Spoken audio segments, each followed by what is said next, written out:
Okay, I think I'm ready to spend 10 hours underground. The cage descent lasted about 3 minutes and was mostly in pure darkness.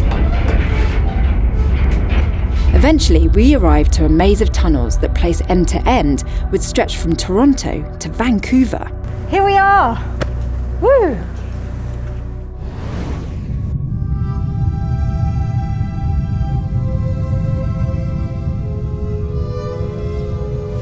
Just 5% of the matter in our universe, things like stars, planets, galaxies, you and me, are visible.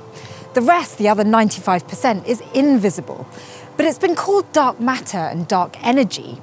But the question of exactly what that is has been baffling scientists and astronomers for decades. But what if the answers were not up there, but right here on Earth? I'm going to delve deep, really deep, to find out more.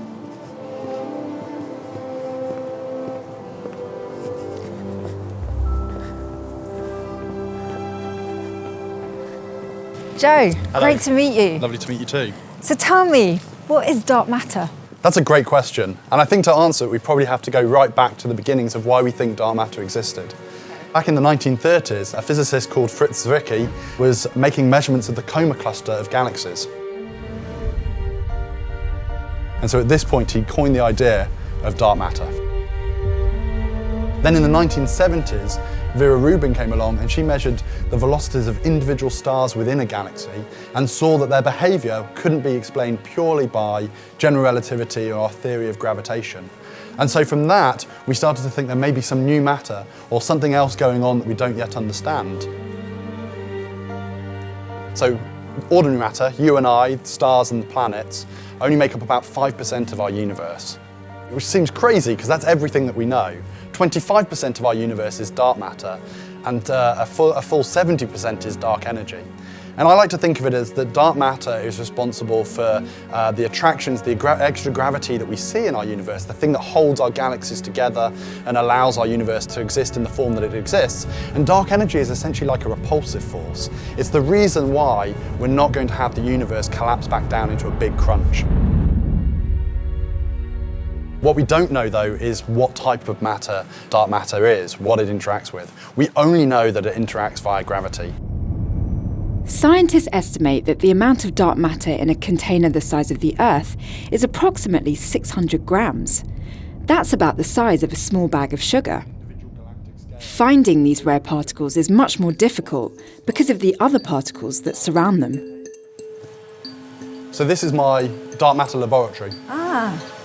So here we develop different dark matter detectors and detector components, and what I really want to show you is our cloud chamber. This is a cloud chamber? This is a cloud chamber. And so what you're looking at here are different types of particles interacting all around us. And so you'll see there's quite a lot of different things occurring in here. And this is occurring from things like cosmic rays and from different types of radioactive decay. And the one thing I always get from this is just how busy the world around us is. Essentially what we have right now is some charged particles. They can be things like electrons or muons that are coming from around us, and they're interacting with the atmosphere inside, which is actually a supersaturated alcohol atmosphere. And what happens is we get an interaction, it forms some ionization, and then we get a track of condensation around it. So the alcohol condenses around it, and that allows us to see the charged particle's path. You can also see the occasional track that's walking around. It looks like a squiggly line. These are electrons. These are coming from interactions of cosmic rays with the roof of our building, and also coming from decays of materials inside our detector and also around us. And then occasionally you see the really big fat caterpillars, as I like to call them. These are alpha particles. In fact, there's another particle that we can't see in here, which is incredibly abundant, which is the neutrino. There's about 1 million billion neutrinos that are passing through every meter squared on the Earth's surface every second. You probably know that if you go and get an X-ray at a hospital, the person who's giving you the X-ray will be wearing a lead bib. If you were doing the same thing but you wanted to stop neutrinos, your lead bib would have to be a light year in thickness to stop half of the neutrinos that you had. They travel through matter as if it's just not there. Like neutrinos, dark matter can travel through anything, but to increase the chances of finding it, all of that background radiation at the Earth's surface needs to be filtered out. To get away from it, the answer lies deep underground.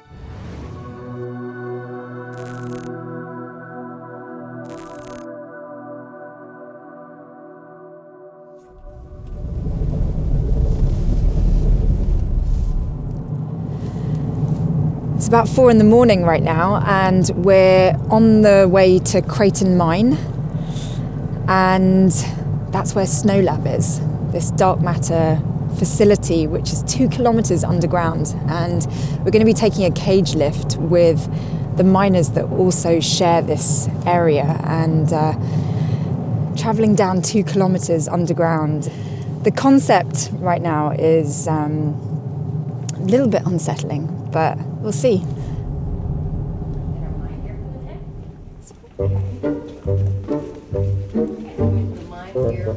So I'll give you a set of these. There, I'm gonna load you up. Gloves. I'm no stranger to personal protective equipment, or PPE, but this outfit has got to be the most colourful yet. Hard hat. Okay, I think I'm ready to spend 10 hours underground.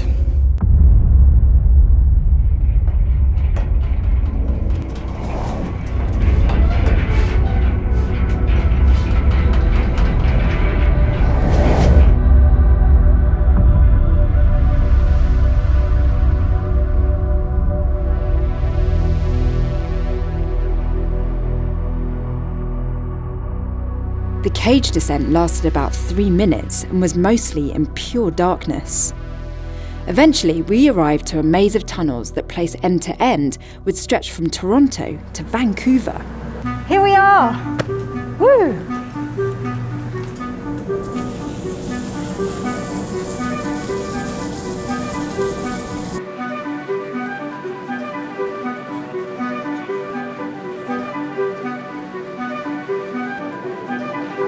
Absolutely every bit of kit that we're taking with us has had to be meticulously wiped over, and it's taken a while. I mean, we got the lift at 6 a.m. It's now 8:30, and all of that time has been spent walking here through the drift, but also cleaning ourselves. We had showers, washed our hair. I mean, this is serious stuff, because they want absolutely no particles of dust to be in the experimentation labs.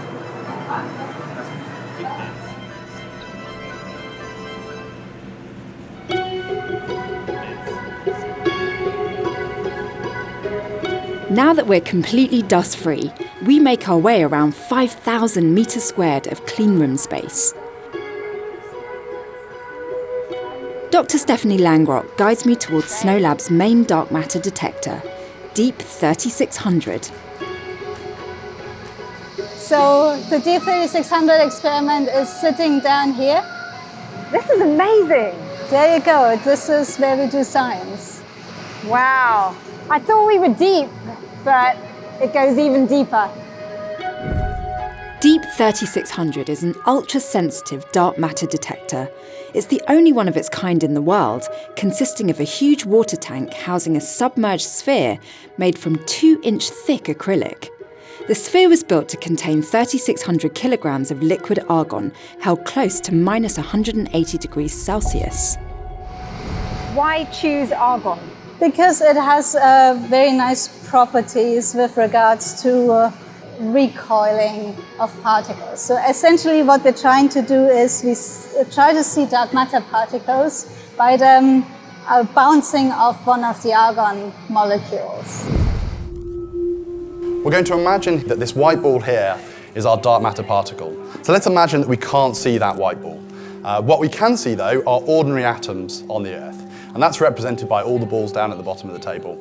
So let's imagine our dark matter particle is going to enter our detector and collide with some atoms. Yeah. If you imagine we can't see the white ball, we could still infer that it's here on the table because of the motions of all the other balls on the table. Right. And so our dark matter detectors are doing exactly this.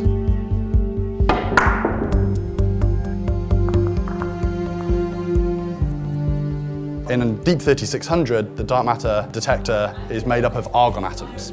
And so we're looking at the motions of those argon atoms, essentially looking for flashes of light coming from the motions of those argon atoms to infer that there's a dark matter particle on the table.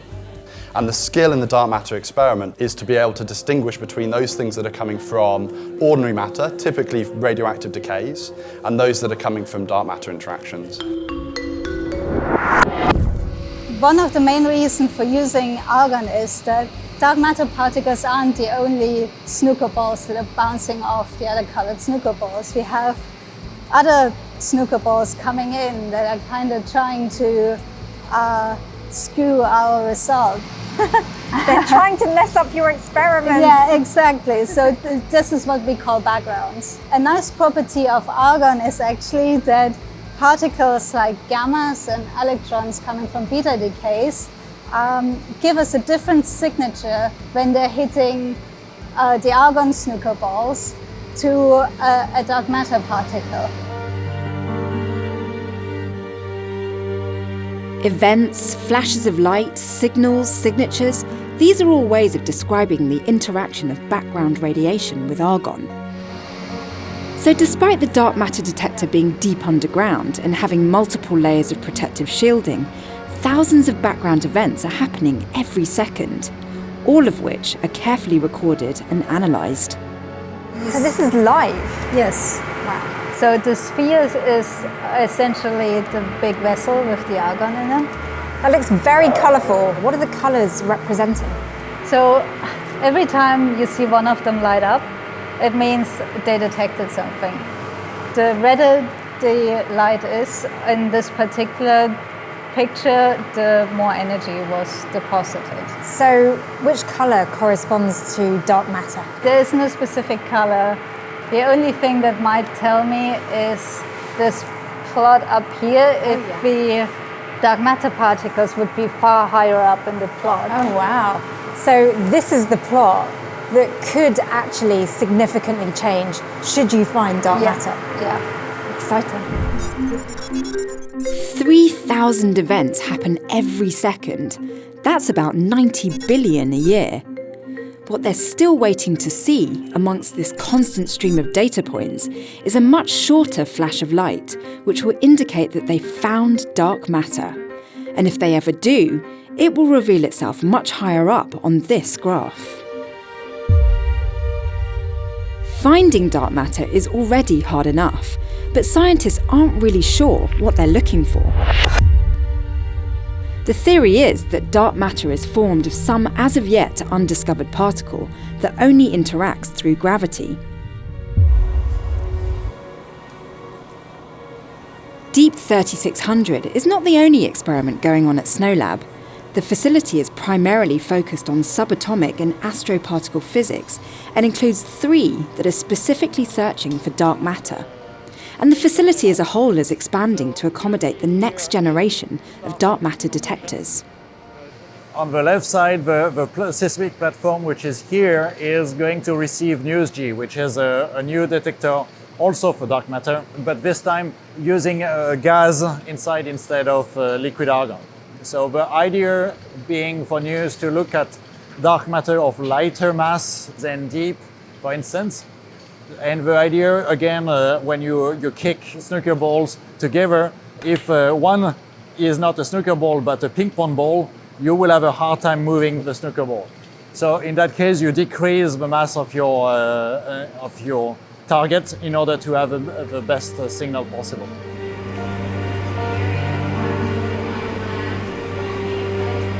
Even though you haven't found anything, you still keep building more and more advanced experiments. Yeah. What are you hoping to find? If it's raining and you want to catch a specific raindrop, like let's say there's a purple raindrop that comes in once every million raindrops, and you have a bucket, then having just the same size bucket every time you try different experiments doesn't increase your likelihood of finding that purple raindrop. But if you make it bigger, then your chances of finding it are a lot better. There's a physical and budget limitation to how big these experiments can get. Going forward, scientists may have to look at alternative techniques. There is a limit of a politic of a bigger hammer. Is that at some moment it becomes so big then people are not funding us anymore, because asking for billions of dollars to build a detector and not even being sure that there is something to see is just not happening. So yes, we start looking for other possibilities and other low-hanging fruits, if you will, so that we can actually continue moving the science forward. You've been working at SNOLAB for a while. Have you found dark matter yet? No, we have not found dark matter. But is that bad? It would get boring if we actually find dark matter, because then pretty much it's there. So now what? Everybody else, okay, well, it's the game is over. It's somebody found it. It's not where we're looking for. Why is it so important to get this knowledge? It's purely from understanding it on its basic level. We want to understand the universe as well as we can and learn a little bit more about, the history of us, why we exist, why our solar system exists is because of this mysterious matter. The galaxy wouldn't have formed without it. Dark matter is only a part of it's the far-reaching goal. Getting it to work, getting a detector to work, putting things together. That was the first time a cryostat made of pure acrylic was made. We were convinced it could work, but we were the only one that way. Right now the field is open. You can keep digging. They're digging deeper, and there's still a long way to go. But the journey so far has already taught us so much. If they ever do find dark matter, there's still the small issue of understanding dark energy, an entity that in theory fills 70% of our universe. But that's another story.